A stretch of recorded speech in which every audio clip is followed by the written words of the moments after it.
So now when they meet again, it's expected again. So there's many people that I believe to be wise that think the 10-year treasury, which again is what pegs off so much of this, it may kind of hover around flat because the Federal Reserve has telegraphed so much of what they're already going to do. So a lot of that got priced in the first quarter, hence why your slide shows the worst start to the bond market ever.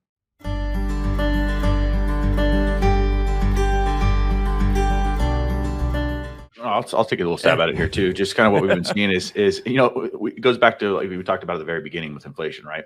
And so one of the things that the Fed is trying to do to kind of help combat the inflation is rise interest rates, right? And so when we look at fixed income investments, there's an inverse relationship between interest rates and essentially principal value, right? So as the Fed raises interest rates, you got to like kind of tell clients example of, if two people are going to, borrow money from you, one's going to give you 2% and one's going to give you 4%. The only reason why you would go with a person that's only going to give you 2% is if, you got it at a discount, right? On the principal side. And so that's kind of what happens when new bonds and new that are coming to market are giving, say, 4% and existing bonds are at 2%. You get that inverse relationship where the principal or the price of the existing bonds go down. And so that's why we see the performance that we're seeing on the drawdown on the principal side of the fixed income. And so that's something we've talked about. I know at least with our clients, and I'm sure we've had conversations. So I'm sure you guys have all had the same conversations with clients for the last couple of years that, we don't know when interest rates are going to start to go up, but they are. And they can't go below zero, and so eventually when that happens, we are going to have this short-term, poor performance in bonds. But kind of like that slide that we were talking about before, that I got right here is, historically, when we do have these poor performances, as we mentioned here, 2022 has been the worst start ever. We don't know what the next 8 months are going to look like or the next 12 months are going to look like for the fixed income world. But, history shows these are essentially the top 10, starts that I have up here on this slide, and every one with the exception of 2021, which is carryover from current, right? So if you look back the last 12 months, that's 2021. But every other period, they've bounced back in every environment, and so that's just, I think that's kind of the reason we're seeing a lot of the price pull back in bonds, and two, the marketable security part that we were talking about too, Adam, as far as, bonds have to have a bid and they have to have an ask. And so the only way that there's somebody's going to be buying those existing bonds that are paying less interest than upcoming bonds is at a discount.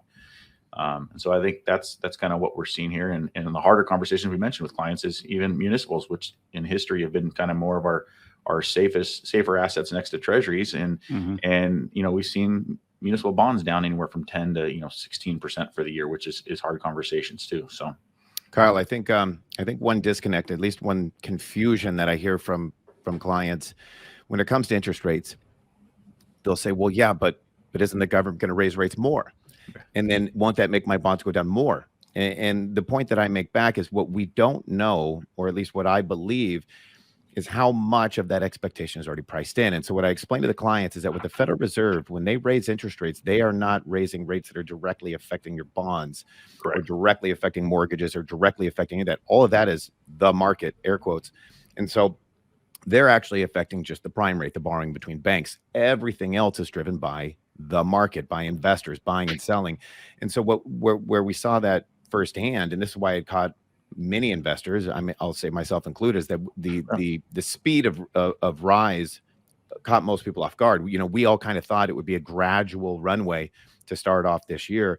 And so even though the Federal Reserve in March raised rates just a quarter of a point, we saw the 10-year treasury nearly double or go up 100%. I don't remember what the low on the 10-year was, like up in yield, you're saying.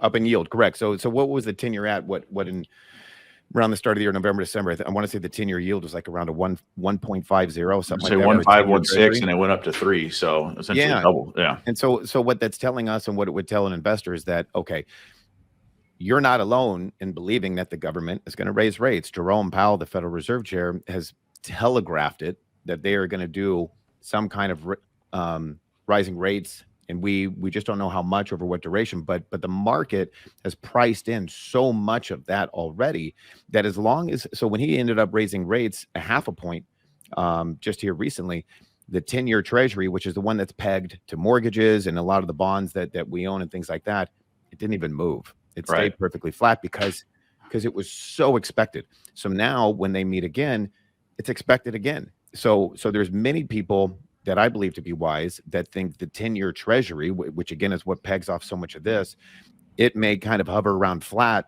because the Federal Reserve has telegraphed so much of what they're already going to do. So a lot of that got priced in the first quarter, hence why your slide shows the worst start to the bond market ever. Right. And so that's why I want to kind of convey to clients that even though the government may continue to raise rates, it doesn't necessarily mean that bonds would continue to erode, because again, a lot of that pain's there. That goes priced in, right? Markets are leading indicators, right? Yeah, so that a lot goes of back that's to that. Oh, sorry, that goes back to that nonlinear thing. Again, the markets aren't waiting for everything to happen and then reacting. It's already priced in, and so we, like you said, that may be the reason for the worst start, because they already anticipate it. The other thing we like to mention with bonds is interest rate risk versus credit spread risk. And I have a slide up right now that, credit spreads have not blown out at all. In fact, hopefully you can see that. I'm zoom in a little bit, but the important part is that basically credit spreads and across all these asset classes. Adam, if you would explain a credit spread. Credit spread, the what you're paying to, or what you're getting paid to take on risk. So when credit spreads blow out, you're getting paid a lot more to take on risk. That's the fear side. That's the down market side. The interest rate risk is obviously what we've talked about with rates moving up and then making bonds that are, if you got a 2% bond and rates are now at 4%, well, then your 2% bond's got to be worth less to be the equivalent. So credit spreads have not had an issue at all. It's been purely interest rate driven risk. And again, going back to the whole mark to market thing, one of the things that Kyle talked about was, hey, your bond's down, but in the future, bonds have permanence. You loan somebody in a bond $10,000 for 10 years. You're getting back $10,000 in 10 years if it doesn't default. So the credit spread is your default risk. The interest rate is your, obviously is your market rate risk with regards to rates. So all purely interest rate driven at this point. And so we got that mark to market phenomenon where bonds are down, but they're still a long-term investment, and they're still just as safe as when we started. In fact, munis are the second safest asset class in the world. I think most people understand that munis are safe, but they don't understand the degree. The only thing better is U.S. Treasuries, who've never defaulted. I think the muni default rate is somewhere around less than 0.1%. Along those lines too, Adam, as you talked about, depending on how you're getting your exposure to, the fixed income world, you talked about individual issue bonds, and we, have some of our higher net worth clients that we buy individual bonds for in their muni portfolios or even corporates. And I said the point there is, like you said, is knowing that if you do hold that bond, there is a maturity date, and assuming that the bond is good and the company behind it is good, or the municipality is good behind it, you will get that principal back, right? And in the meantime, you collect the income or the interest on it.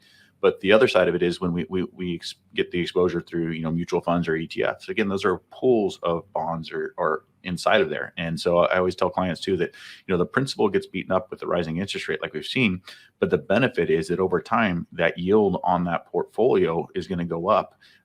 Actually, the income, not just the yield. And that's because, now that mutual fund has the ability to buy new bonds coming to market at higher rates. Mm-hmm, and so pulling that money, you're getting those new bonds in there. And so, in our world, sometimes people talk about yield, right? And it's yielding more now. Well, yeah, it's because you lost 10% in principal, so it's a higher yield. But this is an opportunity when interest rates go up for those mutual funds and ETFs to add bonds to the portfolio that are actually paying that higher interest. So not just your yield, but your income can go up over time. While that in turn, usually the principal does recover in those funds as well. So, yeah.